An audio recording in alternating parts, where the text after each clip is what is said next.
வாழ்க்கையில என்னென்னமோ பார்த்தாச்சு. கல்யாணத்துக்கு முன்னாடி அக்கா தங்கச்சியை கூட சண்டை போட்டாலே நம்ம அப்படி இருப்போம். இப்போ மாமியா நாத்தனார்னு எவ்வளவோ பிரச்சனை தாங்க வேண்டியதா இருக்குது. என்னதான் நம்ம உறவு கூட சண்டை போட்டாலும் நம்மளை கோச்சிருக்க ஆள் இல்லை. ஆனா மாமியா நாத்தனார் கூட சண்டை போட்டோம்னா ஊரே பரப்பி நம்மளை கெட்ட பேர் பண்ணிடுவாங்க. நம்ம வீட்டுல போட்ட சண்டைகளை எல்லாம் அவ சின்ன பிள்ளை விடுன்னு சொல்லுவாங்க. என்னம்மா தனியா நின்று புலம்பிட்டு இருக்கீங்க? என்னமா பண்றது, கல்யாணத்துக்கு அப்புறம் தனியா நின்று புலம்ப வேண்டியதா இருக்குது. என்னோட கதையை நினைச்சேன் நானே பேசிக்கிட்டேன். அம்மா அப்ப உங்க கதையே இன்னைக்கு எனக்கு கதையை சொல்லுங்க. இருங்க என் ஃப்ரெண்ட்ஸ் வரையினாங்க, எங்க எல்லாத்துக்கும் சேர்த்து சொல்லுங்க. நீங்க ஆசைப்பட்டு கேட்டதால சரி இன்னைக்கு உங்களுக்கு ஒரு கதை சொல்றேன். அதுவும் ஒரு மாமியார் மருமக கதை, அதை குழந்தை. சரி நீங்க ஆசைப்பட்டு கேட்டதால உங்களுக்கு நான் ஒரு கதை சொல்றேன். அந்த கதை வந்து நம்ம கதையெல்லாம் இல்ல, ஒரு விவசாயியோட கதை. விவசாயி குடும்பத்துல ஒரு பணக்கார மருமகளும் ஏழை மருமகளும் என்னென்ன கஷ்டப்பட்டாங்க, பணக்கார மருமகளுக்கும் ஏழை மருமகளுக்கும் அவங்க மாமியார் என்னென்ன வித்தியாசமா நடத்தினாங்கன்னு உங்ககிட்ட சொல்றேன். குழந்தைகளுக்கு நீங்க தெரிஞ்சுக்கக்கூடிய கதை இல்ல, ஆனா பணத்தோட முக்கியத்துவம் என்னன்னு நீங்க புரிஞ்சுக்கணும். சரி சொல்லுங்கம்மா. சரிங்க, நாங்களும் பணத்தை பத்தி என்ன ஏதுன்னு தெரிஞ்சுக்கிறோம். ஒரு அழகிய மணிப்பூர் என்ற கிராமத்துல ஒரு விவசாயி குடும்பம் இருந்தாங்க. அவர் பேரு பரமேஸ்வரன், அவர் மனைவி புவனேஸ்வரி. அவரு அன்னைக்கு அந்த வயல்ல போய் அங்க என்னென்ன வேலை நடக்குதுன்னு பார்த்துட்டு இருந்தாரு. ஏப்பா நல்ல வயலுக்கெல்லாம் மருந்து படுற மாதிரி அடி, பூச்சி எல்லாம் சீக்கிரம் விழுந்துருது. ஏனோ தோணாலும் வேலை செய்யாதப்பா.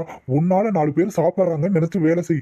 ஏன்னா நான் முதலாளி, என் கால் சேத்துல கூட படாது. ஆனா நீ சேத்துல இறங்கி வேலை செஞ்சினா பல பேர் சாப்பிட்றாங்க. அந்த புண்ணியம் எனக்கு கிடைக்குதோ இல்லையோ உனக்கு கிடைக்கும். அதனால எந்த வேலையா இருந்தாலும் பார்த்து பக்குவமா செய் அப்படின்னு முதலாளியா இருந்தாலும் தொழிலாளிகளை ஆதரிச்சு பேசுறது விவசாயி தான் அவரு. ஆனா அவர் மனைவி அப்படி கிடையாது. இவங்க தான் புவனேஸ்வரி. இவங்க பேரு புவனேஸ்வரி. இவங்க இந்த குடும்ப தலைவி. அவங்க அப்பா விவசாய வேலையை பார்த்தாலும் கணக்கு வரவு செலவெல்லாம் அம்மா புவனேஸ்வரி தான் பார்ப்பாங்க. அவங்களுக்கு 2 மகன். பெரிய பையன் பேரு ராஜு, சின்ன பையன் பேரு ராமு. இவங்க 2 பேரு தான் ராஜுவும் ராமுவும். இவங்க தான் அவங்க மருமக. முதல் மருமக பேரு கமலா, 2வது மருமக பேரு அனிதா. ஆனா ராஜுவோட மனைவி கமலா ரொம்ப ஏழை வீட்டு பொண்ணு. இனி ஒரு மருமக ரொம்ப பணக்கார வீட்டு பொண்ணு. ஆனா புவனேஸ்வரி எப்பவுமே கமலாவை மட்டும்தான் எல்லா வேலையும் செய்ய சொல்லுவா, எல்லா வேலையுமே வாங்குவா. ஏன்னா அவ ஏழை வீட்டு மருமக, அவகிட்ட எதுவுமே இல்ல. அவங்க அம்மா அப்பாவும் ரொம்ப கஷ்டப்படுற குடும்பம். அங்க போய் உட்காரப்போ அவளுக்கு வழி இல்ல. அதனால என்ன அவங்க அத்தை செஞ்சாலும் அதை பொறுத்துதான் போவா. எந்த இடத்துக்கு போனாலும் கமலாவுக்கு மதிப்பு மரியாதையே கிடையாது. அதே மாதிரி சின்ன மருமகளை அந்த தாங்குவாங்க அந்த புவனேஸ்வரி. ஏமா அனிதா அங்கேயே நிக்கிற, வந்து உட்காரு. நீங்க 2 பேரும் வேலை கிளம்பலையா? இதோ கிளம்பிட்டமா. சரி கமலா நான் போயிட்டு வரேன். சொன்னது போதும், கிளம்பு. அம்மா நானும் போயிட்டு வரேம்மா. சரிப்பா ராமு, போயிட்டு வா. ராமு சொல்லுங்கம்மா. அனிதா கிட்ட சொல்லிருப்பாங்கன்னு தெரியாது. உங்க அண்ணன் ஒண்ணுமில்லாதவங்கிட்ட பக்கத்துல போய் சொல்லிட்டு போறான். உனக்கு என்ன? அனிதா நான் போயிட்டு வரேன். சரி போயிட்டு வாங்க. போய் எனக்கும் அனிதாவுக்கும் ஒரு காஃபி போட்டு எடுத்துட்டு வா. மாமா வரக்குள்ள எல்லா வேலையும் செய். பாத்திரங்கள் வருது, கூட்டுறது, துவைக்கிறதுன்னு எல்லாத்தையும் செஞ்சு வை. இப்போ எங்களுக்கு காஃபி எடுத்துட்டு வா. சரிங்க அத்தை. அனிதா இன்னாங்க காஃபி. சரி நாங்க காஃபி குடிச்சுக்கிறோம். போய் துணியெல்லாம் துவைச்சு போட்டுட்டு செடிகளுக்கெல்லாம் தண்ணி விட்டுட்டு மத்தியானம் சமைக்கிற வேலை செய். மாமா நேரமா வந்துருவாரு. சரிங்க. அதே மாதிரி தான் அனிதாவோட அம்மா அப்பாவெல்லாம் வருவாங்க நைட்டு. அதனால டிஃபன் எப்பயும் போல செய்யாம கொஞ்சம் சேர்த்து செய்யி. ஏன்னா அவங்க எப்பயாவது ஒரு நாள் தான் வரவங்க. உங்க வீட்டு ஆளுங்க இல்லாதவங்க மாதிரி இல்ல. எப்ப பார்த்தாலும் மகளை பார்க்கணும்னு வந்து அப்படியே இந்தியா உட்காந்து 3 நேரம் தின்னுட்டு பாருக்கு. சரிங்க நைட்டு டிஃபன் சேர்த்தியே செஞ்சாரேன் அப்படின்னு அத்தை அவகிட்ட எப்ப பார்த்தாலும் சிரிச்சிடுனே பேசுவாளாம். அவளும் பாவம் தனியா போய் ஒரே புலம்பிட்டு இருந்தாலும். பணம் இருக்கிற மருமகளை ஒரு மாதிரியும் இல்லாத மருமகளை ஒரு மாதிரியும் பாக்குறாங்க. ஆனா அந்த வீட்டுல அந்த இல்லாத மருமகளோட இடத்துல இருந்து பாக்குறவங்களுக்கு தான் அதோட வலியும் அதோட அவமானமும் தெரியும். அவங்க என்ன அவமானப்படுத்துற மாதிரி எங்க அப்பா அம்மாவையும் அவமானப்படுத்துறாங்க. அதுவும் தனியா கூப்பிட்டு சொன்னா பரவாயில்ல, எல்லாத்துக்கு முன்னாடி சொல்றாங்க. நாளைக்கு அம்மா அப்பா வந்தா எப்படி மதிப்பு இருக்கும்? பரவாயில்ல எங்க அம்மா அப்பாவாவது நினைச்சிட்டு இருக்கட்டும். மக பெரிய வீட்டுல வாக்கப்பட்டிருக்கா, அவ எப்படி நல்லா இருப்பான்னு அவங்க நினைச்சுக்கிறாங்க. அவங்கள நம்ம சங்கடம் சொல்லக்கூடாது. எப்பவுமே இல்லாத பிள்ளையா இருந்தா அவங்கள பணக்கார வீட்டுல கட்டவே கூடாது. ஏன்னா அவங்க நினைச்சுக்குவாங்க என் பிள்ளை நல்ல வசதியான இடத்துக்கு வாக்கப்பட்டு போகுதுன்னு. ஆனா 2வது மருமகன் நல்ல பணக்கார மருமகளாவோ இல்ல முதல் மருமகன் அதை விட பணக்கார மருமகளாவோ இருந்தா இல்லாத மருமகளுக்கு அந்த வீட்டுல மதிப்பு இல்லைன்னு யாருக்கும் தெரியாது. அப்படி ஒவ்வொரு நாளும் அவங்க மாமி அவமானப்படுத்துறதுக்கெல்லாம் அவ தனியாவே நின்று புலம்பிக்குவாளா. அவளுக்கு கொடுத்துருக்கிற ரூமே ரொம்ப சின்னதா. ஒரு பாய், ஒரு கட்டல், ஒரு மண்பானை அந்த ரூம்குள்ள இருக்கும். இதே சின்ன மருமகளுக்கு கொடுத்துருக்கிற ரூம் பெரிய ஆடம்பரமான ரூமாமா. என்ன வேலையெல்லாம் முடிச்சிட்டியா? அத்தை முடிச்சிட்டேங்க அத்தை. நான் கொஞ்சம் கடைக்கு போயிட்டு வந்துடுறேன் அத்தை. கடைக்கா? இந்த நேரத்துக்கு எது கடைக்கு போறேன்? அத்தை மாமா வரக்குள்ள கொஞ்சம் சமைக்கிறதுக்கு பொருள் எல்லாம் வேணும். நான் அதை போய் வாங்கிட்டு வந்துடுறேன் அத்தை. சரி போயிட்டு சீக்கிரம் வரும். அங்கே இங்கே நாயம் பேசி நின்று இருக்காத அத்தை. கடைக்கு போறதுக்கு பணம் வேணும் அத்தை. கடையில எதுவா இருந்தாலும் சொல்லி வாங்கிட்டு வந்துரு. அவங்க மாமாட்ட சொல்லிடுவாங்க. இல்லைன்னா பையனை வீட்டுக்கு அனுப்பிச்சு வாங்கிக்குவாங்க. நீ அதையும் எடுத்து கொஞ்சம் சுருட்டி வச்சு உங்க அப்பா அம்மா கொடுக்குறக்காகும். ஏமா சிரிக்கிற? அத்தை நீங்க சொன்னதை நினைச்சு எனக்கு சிரிப்பு வந்துருச்சு அத்தை. ஆமாமா, உன்ன மாதிரி பணக்கார வீட்டு பொண்ணுங்க பணத்தை ஒரு பொருட்டாவே நினைக்க மாட்டாங்க. ஆனா இந்த இல்லாதவங்களுக்கு அது ஒரு பெரிய பொக்கிஷ மாதிரி தெரியும். அதை எடுத்து எப்படியாவது கொஞ்சம் மிச்சம் பண்ணி தான் அப்பா அம்மா குடும்பத்தை காப்பாத்திடலாம்னு நினைச்சாலும் நினைப்பாங்க. அதனால எப்பயும் இந்த மாதிரி ஆளுகிட்ட நம்ம தான் உஷாரா இருக்கணும். உடனே நீலி கண்ணீர் வடிச்சிட்டு நிப்பா. போய் இருக்கிற வேலை செய். வாமா நம்ம உள்ள போலாம்.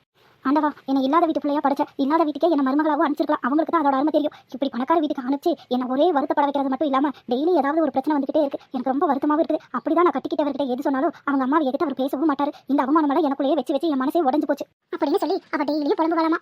அம்மா அந்த அக்கா ரொம்ப பாவம் இல்லம்மா? ஆமா அத்தை, அந்த அக்கா ரொம்ப பாவம் இல்ல. நெஞ்சலும் படப்படன்னு இருக்குது, தலை சுத்துது. என்ன பண்றதுன்னு தெரியலையே. அனிதா அனிதா அனிதா அனிதா அனிதா கதவு திறமா கொஞ்சம். அனிதா, எனக்கு ரொம்ப நெஞ்சு வலிக்கிற மாதிரி இருக்குது, தலை சுத்துதுமா, ஒரே மயக்கமா இருக்குது. மாமா 2 பேரும் சேர்ந்து ஹாஸ்பிட்டல் போயிட்டு வரலாம். மாமாவுக்கும் ஃபோன் பண்ணா எடுக்க மாட்டேங்கிறாங்க, அவங்களும் ஆஃபீஸ்ல இருப்பாங்க, அவங்களும் ஃபோன் பண்ணா எடுக்க மாட்டாங்க. என் கூட நீ கொஞ்சம் வாமா, எனக்கு ரொம்ப முடியல. ஐயோ அத்தா, என்னால ஹாஸ்பிட்டலுக்குலாம் வர முடியாது. எனக்கு உடம்பு சரியில்லைனாலே நான் ஹாஸ்பிட்டல் எல்லாம் போக மாட்டேன். எனக்கு அங்க போனாலே அலர்ஜி வர மாதிரி இருக்கும். அதனால அக்கா வந்து அக்காவை கூட்டிட்டு நீங்க போயிட்டு வாங்க அத்தை, நான் வரல. அனிதா, எனக்கு ரொம்ப முடியலமா, சொன்னா புரிஞ்சுக்கோ. அத்தை, என்னால வர முடியாது. நான் வேணா எங்க அப்பாவுக்கு ஃபோன் பண்ணி டிரைவர் போய் யாரையாவது அனுப்ப சொல்றேன், அவங்க கூட வேணா போங்க. சரியா? சரி இருங்க, நான் போய் கால் பண்ணி பாக்குறேன், வந்தா அனுப்புறேன். இல்லைன்னா அக்கா வந்த பண்ண அக்கா கூட போங்க. ஷோ, இவ என்ன சொன்னதவே புரிஞ்சுக்க மாட்டேங்கிறா. நம்ம கொஞ்சம் ஹால்லையாவது போய் உட்காருவோம் அப்படின்னு சொல்லிட்டு அவங்க மெதுவா ஹாலுக்கு போறக்குள்ளேயே கீழே விழுந்துட்டாங்களாம். அப்போ கடைக்கு போயிட்டு வந்த கமலா, அச்சோ அத்தைக்கு என்னாச்சு தெரியலையே அப்படின்னு அவ கையில இருந்த பைய கீழே போட்டு ஓடி போனாலாம். அத்தை அத்தை, என்னத்த ஆச்சு? அனிதா கதவை தர, அனிதா அனிதா அப்படின்னு சொல்லியும் அனிதா கதவை திறக்கவே இல்லையா. அவளே அவ அத்தையா ஹாஸ்பிட்டல் கூட்டிட்டு போயிட்டாலாம். கரெக்டான டைம்ல கொண்டு வந்து அத்தையோட உயிரை கமலா காப்பாத்திட்டா. கமலா, கமலா, மாமா வாங்க மாமா. நான் வீட்டுக்கு போனோமா, எல்லாத்தையும் அனிதா சொன்னா. நீ அத்தைக்கு உடம்பு சரியில்லைன்னு ஹாஸ்பிட்டல் கூட்டிட்டு வந்தீங்கன்னு சொன்னா. அதுதான் சீக்கிரம் ஓடி வந்துட்டேன். மாமா, நான் கடைக்கு போயிட்டு வரையில அத்தை மயக்கம் போட்டு விழுந்திருந்தாங்க. என்ன நடந்ததுன்னு எனக்கு தெரியல, ஒரே பதட்டமா இருந்தது. அதுதான் மாமா நான் ஹாஸ்பிட்டல் கூட்டிட்டு வந்து சேர்த்துட்டேன். ஏமா, டாக்டர் என்னமா சொன்னாங்க? இனி பயப்படக்கு ஒன்றும் இல்லைன்னு சொன்னாங்க. அவங்க கொஞ்சம் ரெஸ்ட் எடுத்தா நல்லா போயிடும்னு சொன்னாங்க மாமா. அப்படின்னு நடந்த எல்லாத்தையும் மாமா கிட்ட சொன்னா. அப்பயும் அனிதா மேல அவ எந்த ஒரு குறையுமே சொல்லல. பொறுமையா அவளோட விஷயத்தை மட்டும் சொல்லிட்டு அங்க இருந்து மருந்து வாங்கிட்டு வரேன்னு சொல்லி வெளியே கிளம்பிட்டா. சரி மாமா, நீங்க அத்தையை கொஞ்சம் பாத்துக்கங்க. டாக்டர் மருந்து வாங்கிட்டு வர சொன்னாங்க, அதை நான் போய் வாங்கிட்டு வந்துடுறேன் மாமா. மாமா, காசை மட்டும் நீங்க கொடுத்துருங்க மாமா. அந்த நேரத்துல அவ அத்தை சொன்னதையும் கூட அவன் நினைச்சு பார்க்கல. மாமா கிட்ட சொல்லிட்டு அவ வெளியே போயிட்டா. ஆனா அவங்க அத்தை கேட்டுட்டே படுத்திருந்தாங்க. அவ மனசாட்சி ரொம்ப உறுத்துச்சு. புவனா, புவனா, புவனா, இப்ப எப்படி இருக்குது? பரவாயில்லைங்க, இப்ப ஓரளவு நல்லா இருக்கு. சரி, அப்படியே கொஞ்சம் சாஞ்சு உட்காரு. ஏங்க, நான் எவ்வளவு பெரிய தப்பு பண்ணிட்டேன். பணக்கார மருமகன்னு அவளை வசதியா வச்சிருந்தேன், ஆனா இவளை இல்லாத மருமகன்னு தள்ளி தள்ளி வச்சிருந்தேன். நான் அவ கடைக்கு போகும்போது கூட அவளை அவமானப்படுத்தி அனுப்பிச்சேன். அவ கையில நம்ம 10-5 கொடுத்திருந்தோம்னா ஒரு ஆட்டோ செலவுக்காவது அவ கொண்டு வந்து சேர்த்திருப்பா. எனக்கு ரொம்ப தப்பு பண்ணிட்டேங்க. இப்பதான் நான் புரிஞ்சுக்கிட்டேன். எப்பவுமே பணங்காசை விட குணத்துல சிறந்த மருமகளாவோ குணத்துல சிறந்த மருமகனாவே வந்தாலும் அப்படிதான் வரணும்னு நினைக்கணும். எப்பயுமே இந்த தப்பை இனி நான் பண்ணக்கூடாதுன்னு தெரிஞ்சுக்கிட்டேங்க. நான் தான் ஆரம்பத்துல இருந்தே சொன்னேன்ல, பணங்காசு இன்னைக்கு வரும் போகும், ஆனா குணம் மட்டும் எப்பயுமே மாத்த முடியாதுன்னு. ஆமா, நான் ரொம்ப தப்பு பண்ணிட்டேன். ஒரு வீட்டுல எத்தனை மருமக இருந்தாலும் சரி, அவங்க எல்லாத்தையும் ஒரே மாதிரி தான் நடத்தணும். அதுவும் இல்லாத வீட்டுல இருந்து நம்ம மருமகளை எடுத்துட்டு வந்தா பணக்கார மருமகளை விட அவங்கள தான் நம்ம வசதியா பார்க்கணும். ஏன்னா அவங்க குணத்துல சிறந்தவங்கன்னு நான் இன்னைக்கு தெரிஞ்சுக்கிட்டேன். நான் பண்ண தப்புக்கெல்லாம் கண்டிப்பா கமலாட்ட மன்னிப்பு கேட்கணும். முதல்ல அதை செய். நம்ம பையன் ராஜு, அவன் பொண்டாட்டி நீ என்ன சொன்னாலும் உன்னை எதிர்த்து பேச மாட்டான். ஏன், அவன் வெளியே போனா அவனால சாப்பாட்டு செலவு வீட்டு செலவெல்லாம் பார்க்க முடியாம இல்ல, அவன் அதுக்கு மேல சம்பாதிக்கிறான். சின்னவனை விட பெரியவன் தான் எல்லாத்துலயும் சம்பாதிக்கிறான். ஆனா அவன் உன்னை அமைதியா நீ என்ன பேசினாலும் அந்த இடத்துல இருந்து போயிடறான். நம்ம பெரிய மருமகளும் அப்படிதான். நீ என்ன பேசினாலும் பொறுமையாவே இருக்கிறா. அவளை மாதிரி ஒரு மருமக கிடைச்சதுக்கு நீ கொடுத்து வச்சிருக்கணும் அப்படின்னு மருமகளை பத்தி மாமனார் பெருமையா பேசினாரு. மாமா, மருந்தெல்லாம் வாங்கிட்டேன், பணம் வேணும் மாமா. அத்தை, உங்களுக்கு இப்ப நல்லா இருக்காங்க? எனக்கு நல்லா இருக்குது கமலா, என்ன நீ மன்னிச்சிரு. அத்தையா இருந்தாலும் நான் உன்னை என்னென்ன குடும்பம் பண்ணியிருக்கிறேன், என்ன தயவு செய்து மன்னிச்சிரு. இனிமேல் நீ பணம் கேட்டு நிக்கணுங்கிற அவசியம் இல்லை. ஏன்னா உன் புருஷன் வேணுங்கிற பணம் சம்பாதிக்கிறான், ஆனா அவன் உன் கையில கொடுக்கறதில்ல, என் கையில தான் கொடுக்குறான். ஆனா நீ அப்பயும் அதிகாரம் பண்ணதே கிடையாது. என்ன மன்னிச்சிருமா. அத்தை, அதனால என்ன, இதே எங்க வீட்டுல இருந்து எங்க அம்மா என்ன திட்டிட்டே இருந்தா எங்க அம்மா நான் எடுத்து பேசுவேனா? அப்படியெல்லாம் இல்ல, நீங்க எனக்கு இன்னி ஒரு அம்மா மாதிரி தான். இனிமேல் வீட்டு பொறுப்பெல்லாம் நீ தான் பார்க்கணும். உங்ககிட்ட தான் கொத்து சாவியும் இருக்கணும். நீ தான் சிறந்த மருமகள். பொறுமையா இருந்து எல்லாத்தையுமே சாதிச்சுட்ட. அத்தையும் மாமனாரும் கமலாவை புகழ்ந்து பேசிட்டே இருந்தாங்க. அந்த பூரிப்பிலேயே 3 பேரும் சந்தோஷமா இருந்தாங்க. அப்புறம் ஹாஸ்பிட்டல்ல இருந்து வீட்டுக்கு போயிட்டாங்களாமா. எல்லா வேலைகளையும் கமலா கிட்ட ஒப்படைச்சவ 2 மருமகளுக்கும் சரிக்கு சமமா பிரிச்சு கொடுத்தாங்களாமா புவனேஸ்வரி. வீட்டு பொறுப்பு கொத்து சாவியெல்லாம் பெரிய மருமகளான கமலாட்ட தான் கொடுத்தாங்களாமா. அப்புறம் அதை நடந்த கதையெல்லாம் சின்ன மருமகளுக்கு எடுத்து சொன்னாங்களா. இனிமேல் நீயும் இப்படிதான் இருக்கணும்னு அவங்களுக்கு சொல்லி அவங்களையும் புரிய வச்சாங்களா. இந்த கதையில இருந்து உங்களுக்கு என்ன தெரியுது? அம்மா, அந்த பாட்டிய மாத்தினது கமலா ஆண்டியோட பொறுமையும் உண்மையான அன்பும் தான்மா. அவங்களோட அன்பும் பொறுமையும் தான் அந்த பாட்டிய மாத்திருச்சு. ஆமாட்ட, அந்த அக்கா எவ்வளவு கஷ்டப்பட்டுருக்காங்க, பாவம்ல. ஆமா தங்கங்களா, இன்னும் எவ்வளவு வீட்டுல இந்த கதை நடக்குது தெரியுமா? இருக்கிற மருமகள் ஒரு மாதிரியும் இல்லாத மருமகள் ஒரு மாதிரியும் தான் நடத்துவாங்க. இந்த புவனேஸ்வரி மாதிரி எல்லா மாமியாரும் மனசு மாதிரி திருந்திட்டாங்கன்னா பரவாயில்ல. ஆண்டி, இந்த கதை பணம் மட்டும் வாழ்க்கையில எல்லா நன்மையும் அளிக்காது அப்படின்னு புரிஞ்சுக்கிட்டோம். அதே சமயம் மனித நேயமும் பொறுமையும் இருந்தா எதை வேணாலும் ஜெயிக்கலாம். இது உங்களுக்கு சொல்லணுங்கிறது கிடையாது. ஆனா பணம் மட்டும் வாழ்க்கையில எந்த ஒரு சூழ்நிலையில பொறுமையும் இழக்கக்கூடாது. அதனால சொன்னேன். சரி, இப்ப நீங்க எல்லாம் போய் ஹோம்ஒர்க் எல்லாம் முடிச்சுட்டு சாப்பிட்டு படிங்க. இந்த கதை உங்களுக்கு பிடிச்சிருந்தா எங்க சேனலை பார்த்து சப்ஸ்கிரைப் பண்ணுங்க.